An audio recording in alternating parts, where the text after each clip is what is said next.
First of all, may I welcome you all to the first of the spring seminars of the ESPRit online seminar series. The theme this time, Sources Beyond the Periodical, examines the range of sources available to us in conducting our research.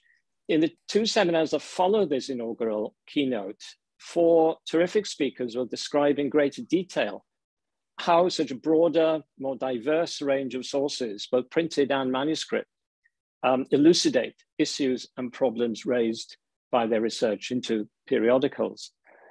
But in locating, evaluating, and drawing upon such sources, we as researchers are hugely indebted to the preservation and curatorial skills of librarians and archivists, on whose work and collections we tend to rely really quite heavily, or in cases like my own, rely upon entirely. We don't really have to look much further than newspaper and periodical digitization and the ways in which that has revolutionized our work to grasp the importance of that relationship with the library sector. It's vital, I think, that we understand how the library sector is itself being changed in order to meet and indeed to stimulate shifting user demand. In the light of that, who better to open that general discussion today than the Director General of one of Europe's major libraries, the National Library of Greece, Dr. Filippos Tsimpoglou.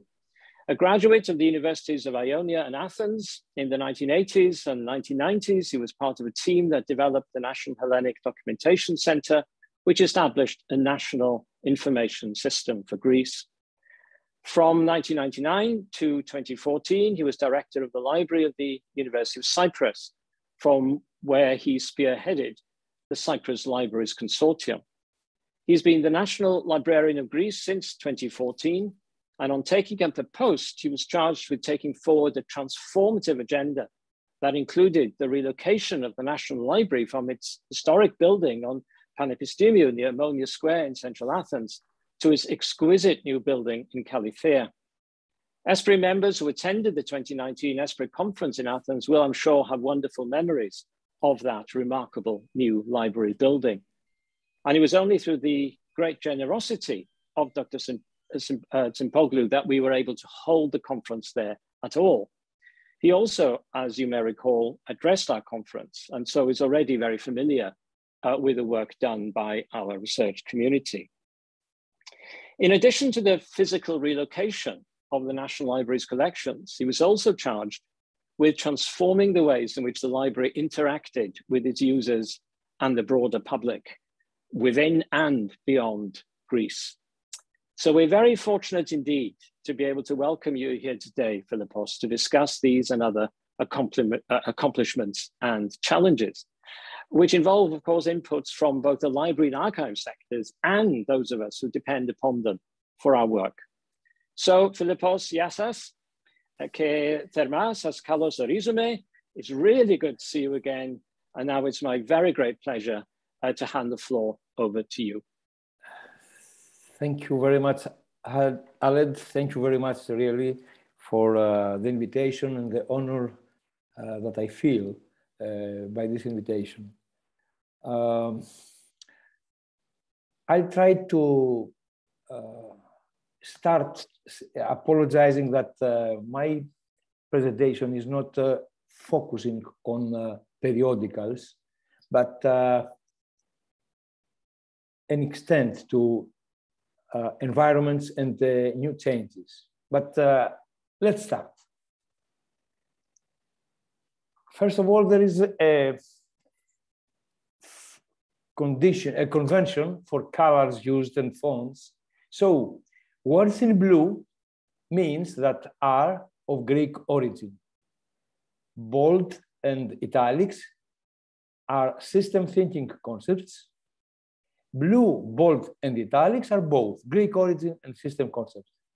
Having clear this, we start with a theatrical play of Tennessee Williams, almost changed a little, a streetcar named the future. For some people of the past, the future is simple. it looks like a streetcar, a bus, that they are waiting at the bus stop to take them somewhere. For other people and organizations belonging to the future is more complex, more demanding in terms of thinking and in terms of action. They, the recent, have to define needs and recognize challenges to design buses and build streetcars. They have avenues to open up.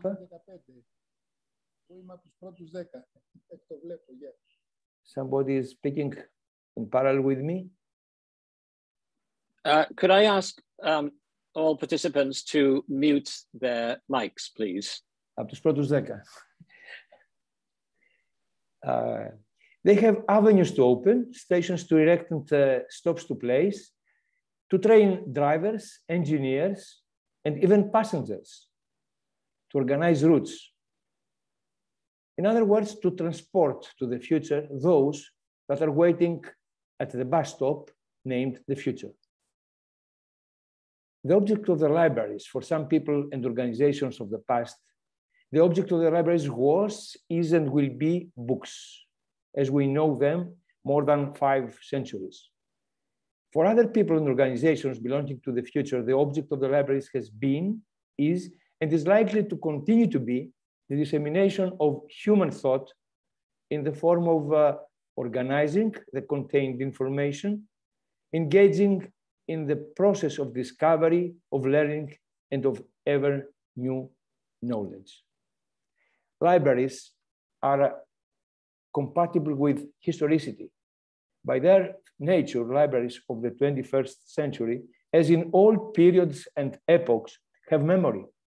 A brief retrospective would help us to remember that people and organizations of the future existed in the past already. And another reason to draw conclusions about our own present and our own future. New technologies were used 20 years ago, the phrase new technologies, but it was not the first time. In 1890s, until the beginning of the Second World War, the promising new technologies were the microphotography or microfiche, the radio, and the newly emerging television.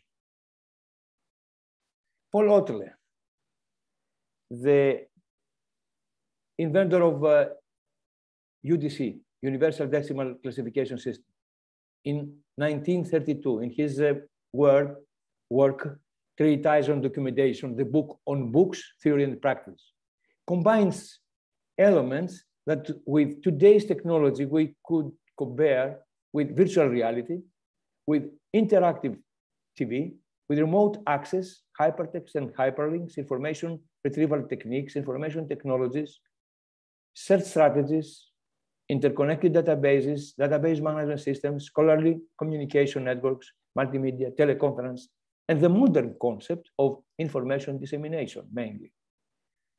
We quote from his work of 1934, cinema, phonograph, radio, television.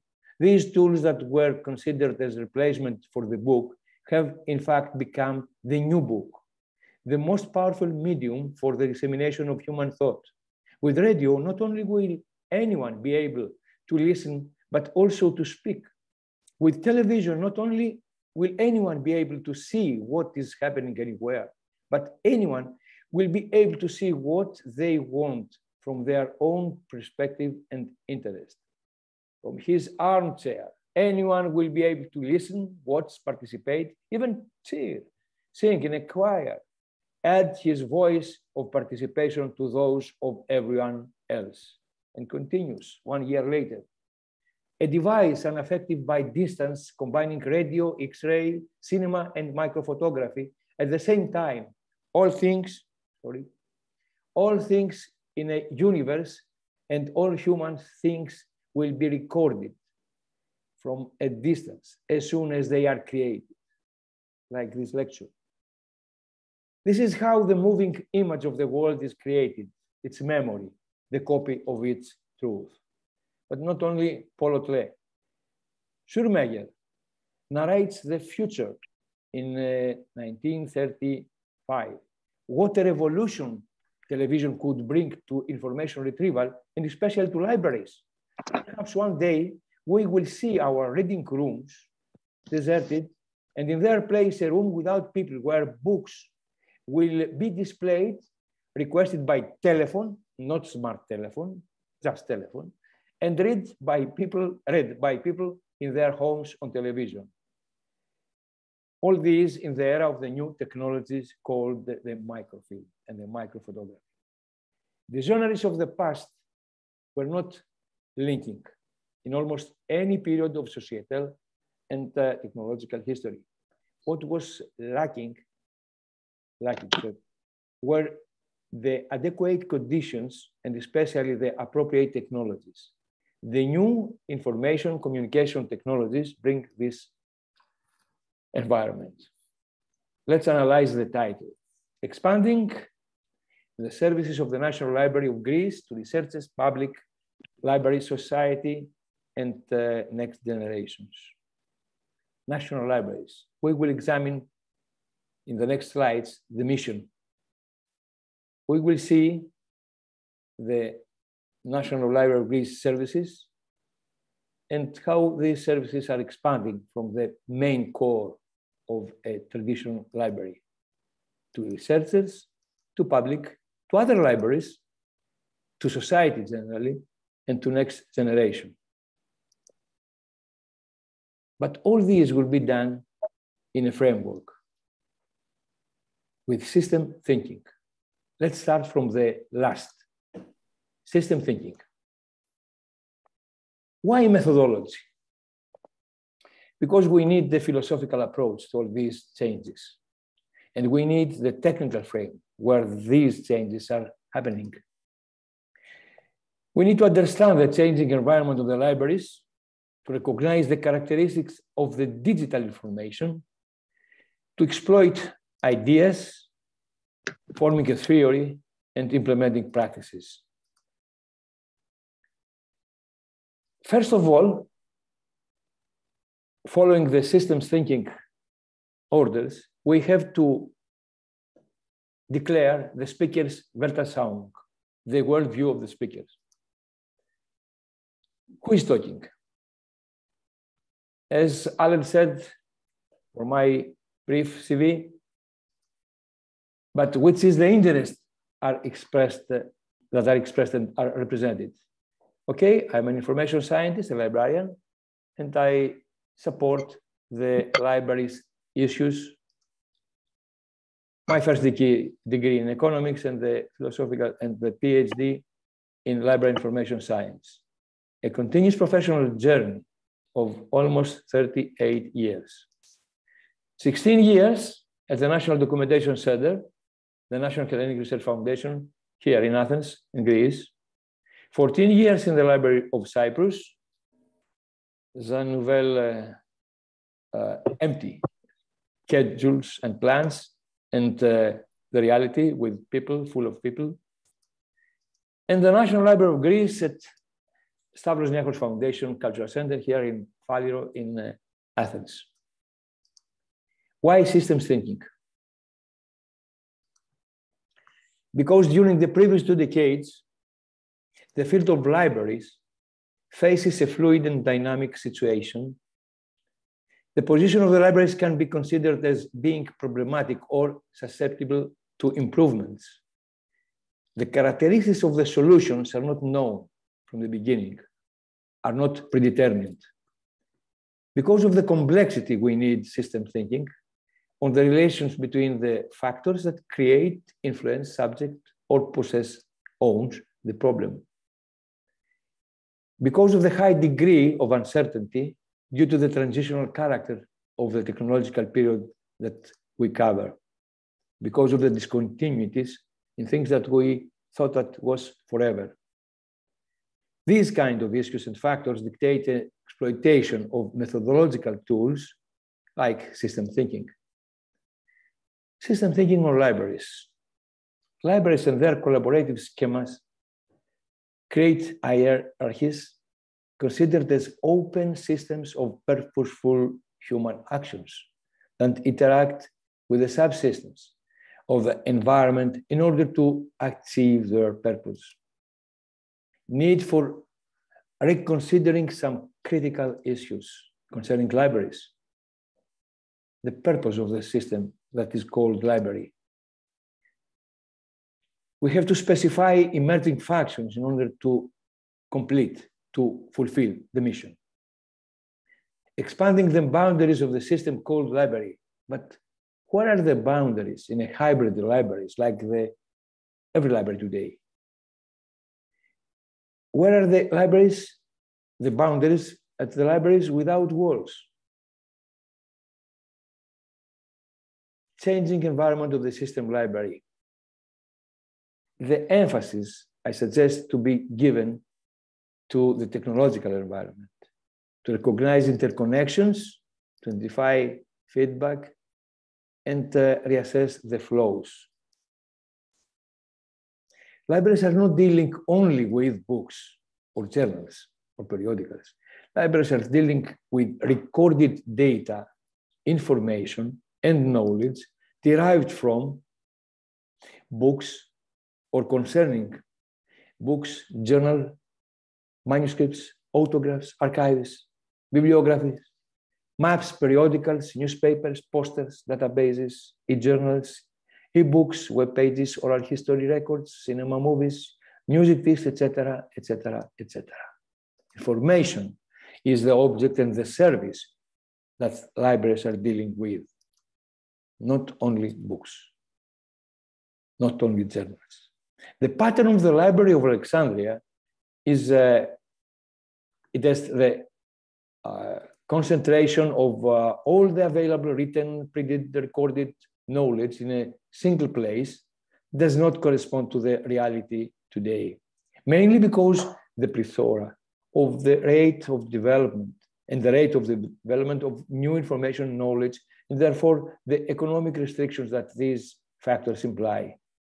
Nowadays, libraries are moving from acting isolated with acquisition, concentration, and organization of information locally to access to information sources globally, and to interconnection and integration of information systems and services through the operation and synergies of collaborative schemas and consortia.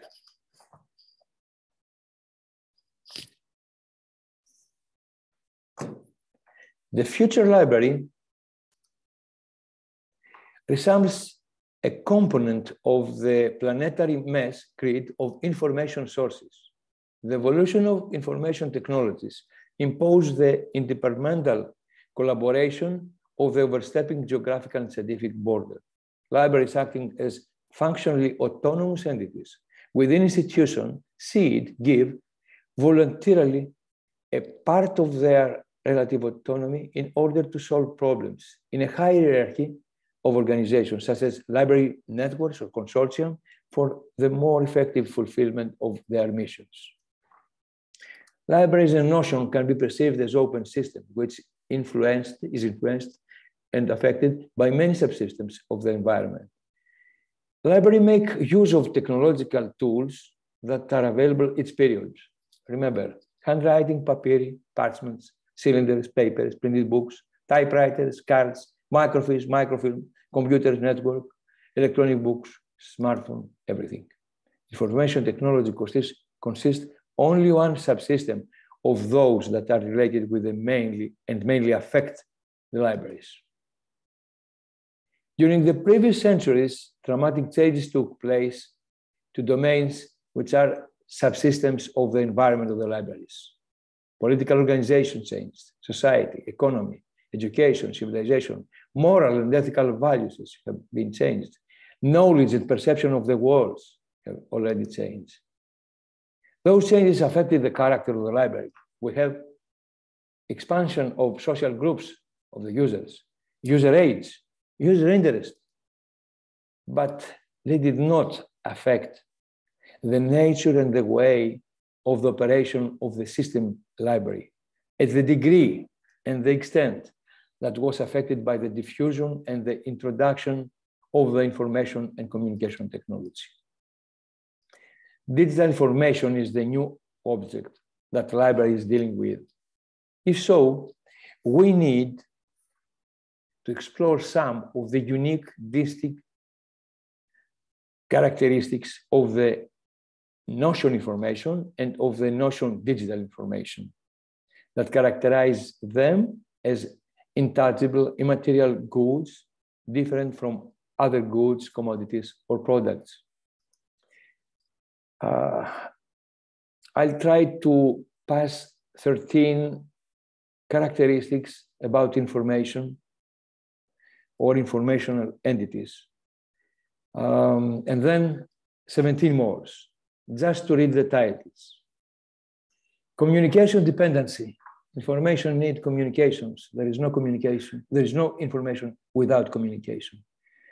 That means sender, code, symbol, transmission means message receiver. Unconsumability. Information is not a consumable good. Communicated information entity, it remains to the owner, the producer.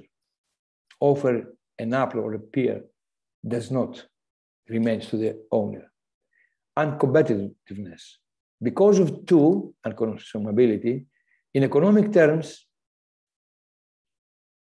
there is not competitiveness in the use of information. Multi-usability. Many users can obtain and make use of the same information entity. Personalization. Different kinds of uses of the same information entity by the same or different users, even in cases of massive transmission, radio news. Multifaceted entities. A single information entity can be perceived with many views, many approaches and uses, values, multi-valued good because of the previous property. Multi-usefulness. A single information entity covers more than one information need because of the combination of the two previous characteristics. Spillovers. Wide range of impact or implementation, even different from the creator's intentions. Uniqueness. A unique information entity cannot be fully replaced or substituted by another.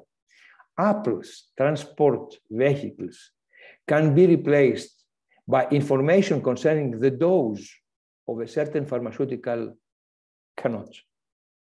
Emergency. The conceptual connection and combination synthesis of more information entities may result to more information entities, not simply to an information stock or their conceptual sum, but to brand new information entities. Reproduction cost.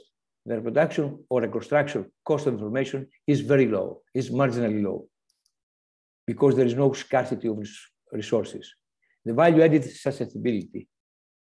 The representation of the information entities are open, scalable to value added by changing, for example, the original appearance, rearranging content, resorting, changing formats, etc. Non-linearity of production and linearity of reproduction. Cumulative property does not seem to apply on information production. Employing 4 physicists may not result the relativity theory in 1/4 of the time that took Einstein. On the contrary, 4 printers or scanners can reduce the time needed for reproducing a document in 1/4.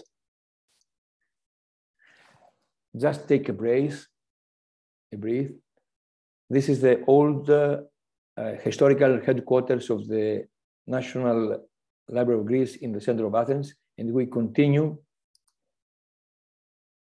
since 1903, and we continue with 17 more properties concerning the digital information. Synchronous multi-usability, no need to explain. Technological mediated access versus unmediated for the printed, no need to explain. Needs for skill of the user is the same, about the same as the previous 2.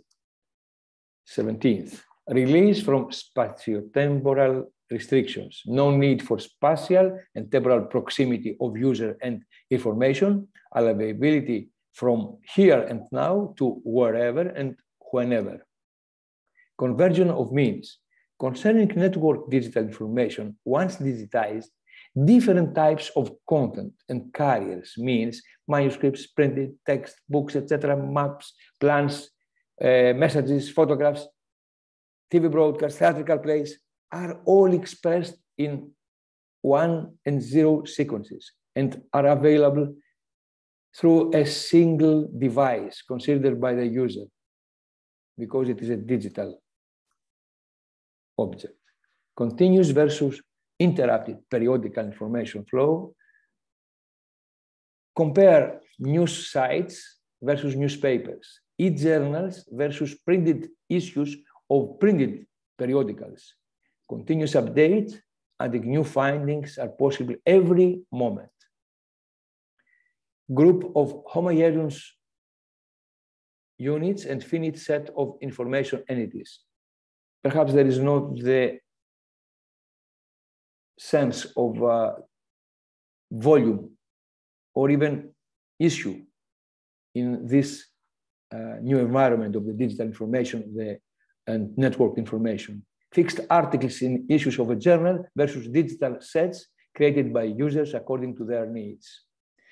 Dynamic form of digital information versus static of the printed. A printed book remains unchanged for its life, or its life cycle. Digital can be changed by the creator or even by the users.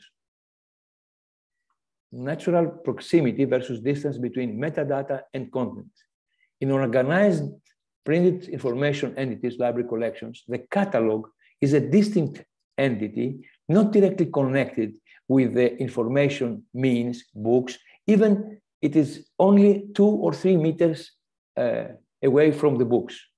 In the network digital information, metadata can be directly connected even in the other side of the planet. Interconnectivity of digital information entities. Interconnectivity permits the evolution of more properties, multi-usefulness, spillovers, emergency, value added. Speed of transmission, no need to explain. Time needed for creation of a unit, a complete journal issue, and time needed to be transferred available at users' places. And the same extent of transmissions, technically all places in the planet are, have access or could have access.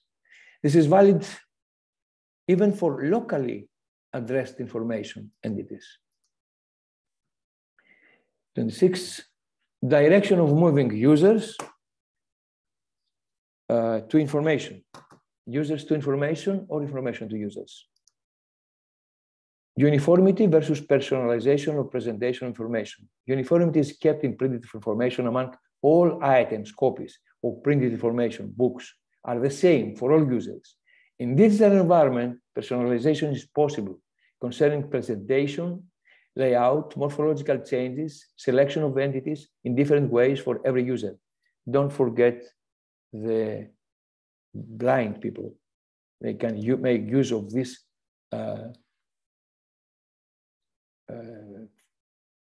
property.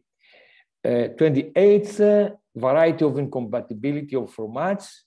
Due to the continuous evolution of information technologies, the mediate information, property 15, appears incompatibility issues of previous formats with newer devices, software programs. There is a need for short-term and long-term digital curation for the next years or centuries. A book or a manuscript is readable even after centuries. This is not the same with the digital objects. And the last slides. On this convertibility of formats, as a result of the convergence of means, and despite of the variety of incompatibility of formats, we can convert contents so we can read in one device or enjoy everything every format in one device. Examples: images to text via optical character recognition, OCR, text to speech or text to braille, or voice to text, dictate, or music score to sound, etc., etc. The compatibility of formats. And last but not least, empirical character information goods.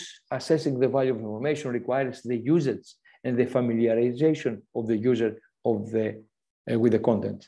Users cannot know in advance if information needs will be eventually covered. And correspondingly, the library have difficulties in assessing the reasonable cost and estimating the value for money by purchasing a book or subscribing to a journal, a bibliographic database, or more important, contracting a consortium agreement with a publisher. Uncertainty. Under uncertainty conditions, the decision is based on previous experience, quantitative and qualitative, and intuition. So this is what concludes the first part of the theoretical approach in a technical and philosophical environment. Let's see about the mission of the national libraries. Almost all national libraries share these missions. They have to identify, concentrate, organize, describe, safeguard, preserve, and disseminate documents, information concerning the country, taking account that their collections have also to be available to the next generations. So national libraries safeguard the past and the present for the future. For this purpose, they cover 3+1 areas. First, all libraries have what is called legal deposit. Everything produced or published in the country is collected by the libraries. Everything, or just everything, almost everything concerning the country produced outside has to be concentrated, gathered by the National Library. And of course, selective works of the human civilization achievements has to be included in the collections of the library. The fourth, the plus, is to guide, coordinate, promote, advocate the notion of libraries in the country. This is something new, but there is a trend in libraries, like in Sweden, like in Netherlands, like in Lithuania, like other, even the British Library, to address to these issues of the public libraries. Let's start with identifying. The use of internet expands the pool of gatherable documents all over the world. They increase the volume of documents, printed and digital.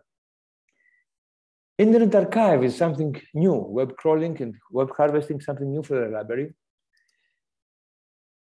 Concentrate after gathering after identifying. The more analog printed documents are identified, the more natural storage and space is needed.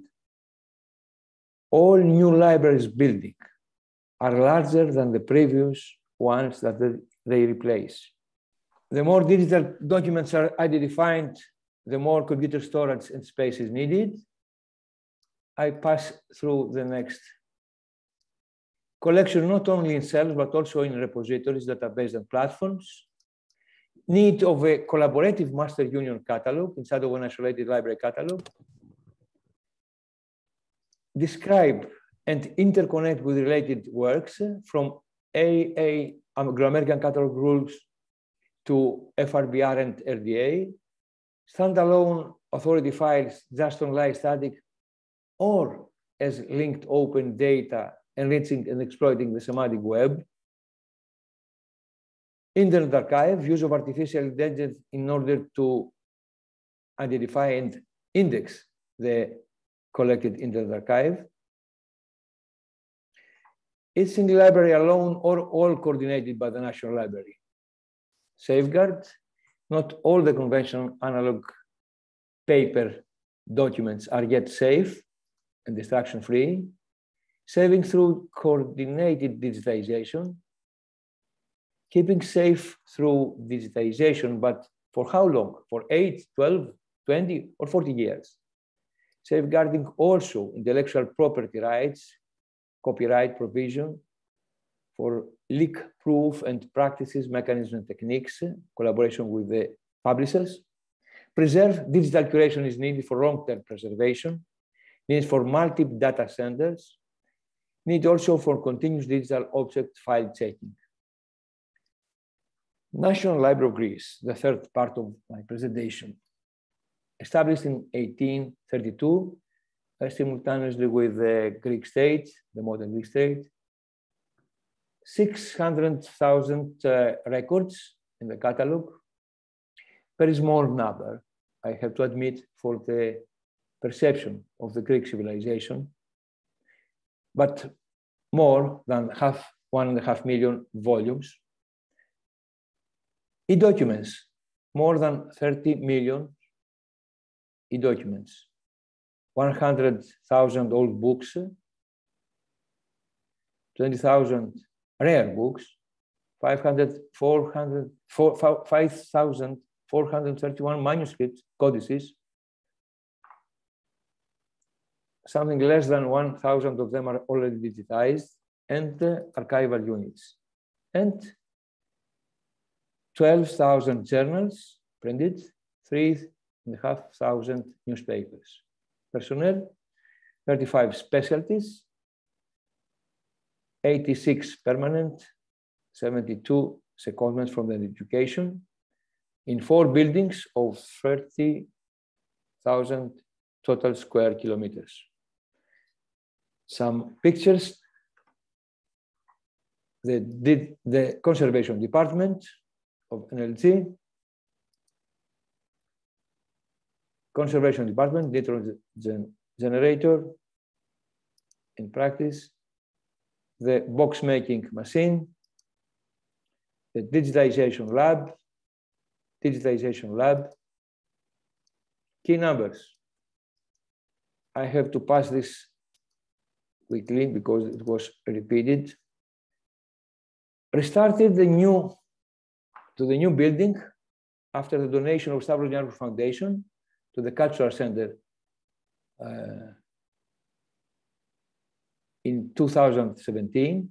The old building also was a donation by Valianios brothers. We passed a new Energy Foundation Act in 2017. A new organization and organizational chart is submitted, and it's approved.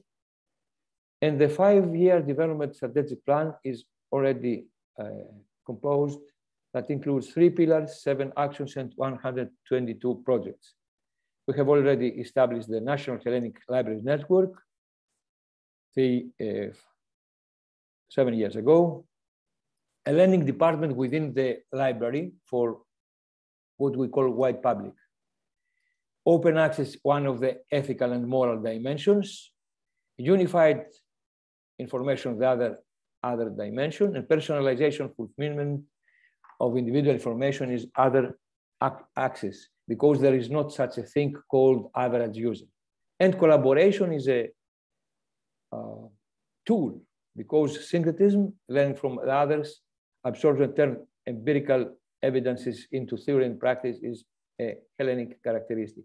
Pillar 1, and I conclude with only images to show, completion of all classical services of the developed National Library with a modern approach. Pillar 2, consolidate NLG as the leading library of the country. Pillar 3, establishing of NLG as an unsurpassed center for Greek studies internationally. Now I pass to screenshots of existing tools. This is the user authentication system started in 2017. The identification management system uses the tax system of the country, cross-checked with the social security number and PIN to email or email to the user device. something concerning newspapers, journals, periodicals. More than 1,000 digitized Greek periodicals are indexed in the web pages of the National Library of Greece. Not all of them digitized by them, but by other Greek organizations. So it's a collective. This is an example, Aeginea, the first periodical of the Greek state. Just clicking and having immediately the result. The catalog of the National Library, the electronic reading room, about 2,500 modern books in print, provided by 18 Greek publishers against payment, but offered to the users, to the certified users, free of charge. The first phase, funded by Stavros Foundation, but currently it is funded by the Ministry of Education through the budget of the NLG. A picture from one of the 3 recording studios, music, video, and radio of NLG, European radio, school radio recording and practice, the digital collection of NLG, manuscripts, maps, and books. Here we are in the manuscripts, offered free of charge to all users all over the world with excellent resolution. A pilot project, Union Catalog of Greek Libraries. The unified search, everything that we have access to, either it is against payment, subscription, or open access, is searched through a box, the unified search. Another pilot, scripts. You can see that this is the 8th of April, first pages of newspapers. And the Greek Libraries Network, with all the participants, more than 255 libraries all over Greece, some booklets from their summer campaign for reading and innovation and creativity, 3 of them, 2016, 2017, 2015. And here you can see future researchers in actions at the NLG Children Reading Room, educational programs, and thus conclude my presentation. The National Library of Greece, expanding services to researchers, public libraries, society, and the next generations. Thank you for your attention. And I stop sharing my presentation. Sorry for being so heavy, I think, for this kind of presentation, but I hope that I shared what I want to share. Thank you so much, Filippos. We're very grateful to you. I'm just checking, we've got about 10 minutes left for discussion. I can't see anything in the chat. I have a question for you, but are there any other questions live, as it were, coming from the other there are participants? Participants still yes. alive. Okay. Oh, they're still here.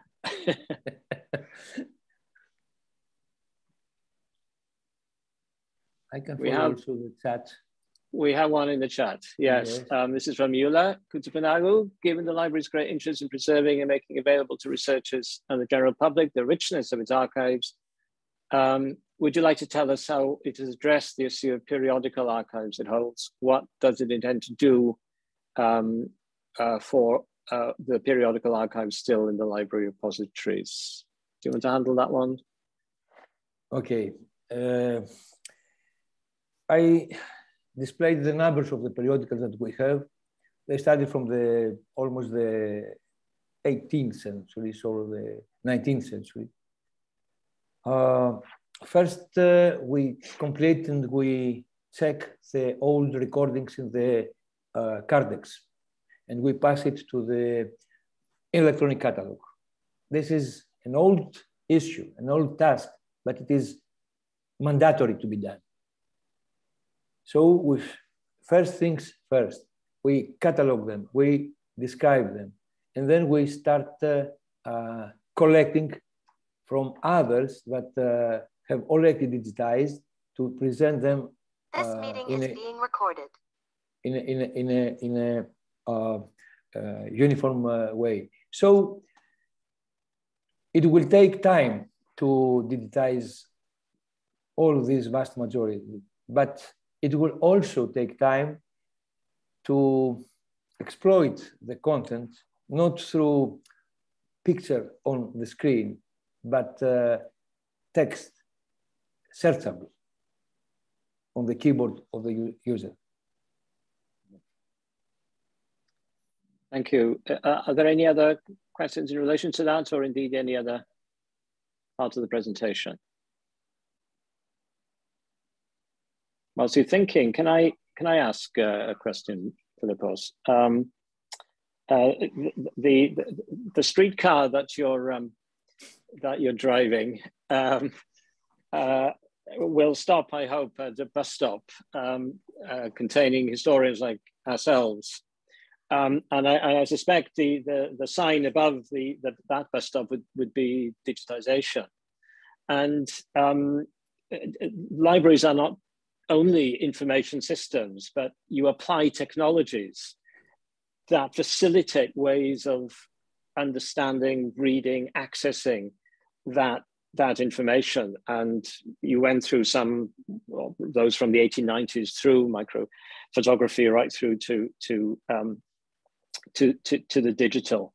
But many of us now are very dependent on, particularly in the 3 years of since COVID, on digital collections and our access to it.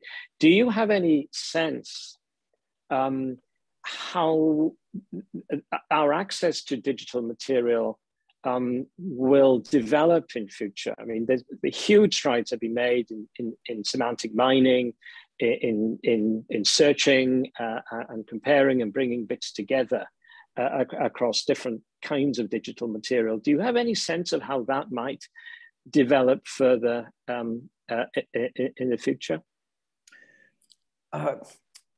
It is not easy to see the future, but it is easier to create it. So what I want to say, in some parts of the slides, I indicate that even local and isolated issues, journals, information, books, can be exploited by people from all over the planet. But we need to be visible, and previously than visit, it must be identifiable. This is capable with the new technologies. It will take time. I think that we are in the very dawn of an era, and what we are doing is what you can understand from the previous situation. For example, I like examples, I like metaphors. We have the Department of the Old Books. The first printed Greek books, it's mimetizing the handwriting.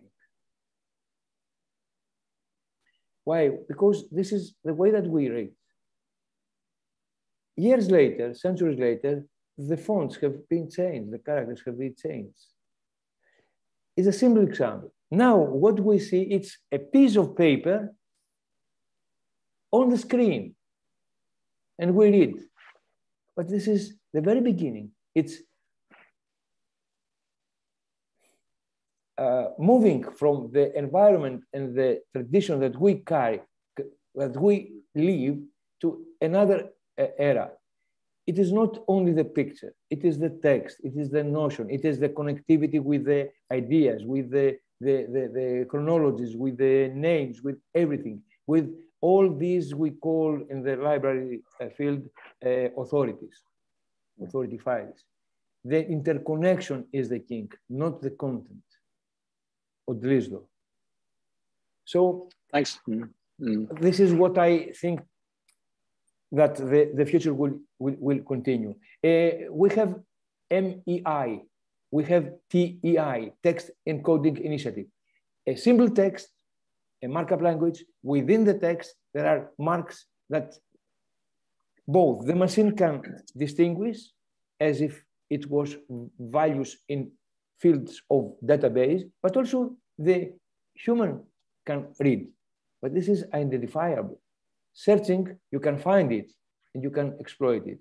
So TEI is one thing that I see for the future. And the other one is what we call in the library field information literacy, because of the access to the information is not unmediated. I have a piece of paper and write, and that's all. Okay, mediation is not wearing glass, I think. But needed to have information, you need the software, you need the device, you need the network, you need the software, the operating system, everything. And those are changes. You need to be accustomed. So information literacy is something that for the next years or decades, the libraries have to provide to their users. Yeah, that's fascinating. Absolutely fascinating. Thanks. Thank you so much. We do have another question from Sophie van Elsen. Your presentation gave a very incisive systems model of the ambitions of the library. Thank you. It also seemed very optimistic in how horizontal and inclusive it was about the future of information. Can you also comment on the choices the library has to make as it decides its responsibilities in the future? Can it really invest on all these fronts?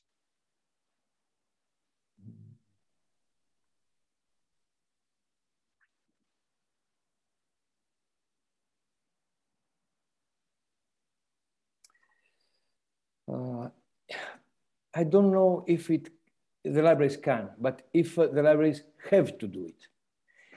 The National Library of Greece remains with only a part of the collection that should have. We are obliged to buy books, apart the legal deposit, to buy books from abroad. Because imagine how many books are written for ancient tragedy, for Euripides, for Plato, every year. We have to collect them. And we have to find the money, not only in Netherlands, not only other countries, but we have to keep the achievements of the humanity for the next generation. And it is not only one place. I'm afraid, and I don't want to interfere with the war today, but it is not guaranteed for every text that will pass to the next generation. So we have, and then we have to try to be able to do.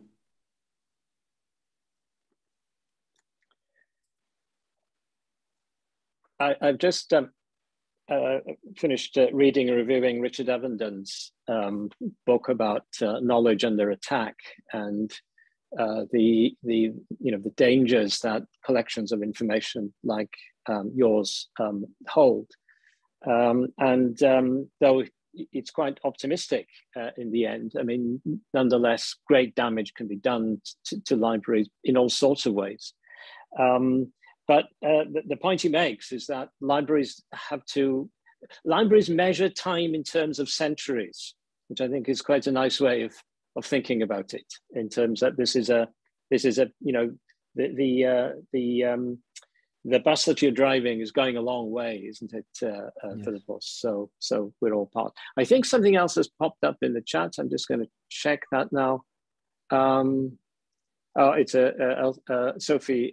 Thanks you. Usha, before she left, also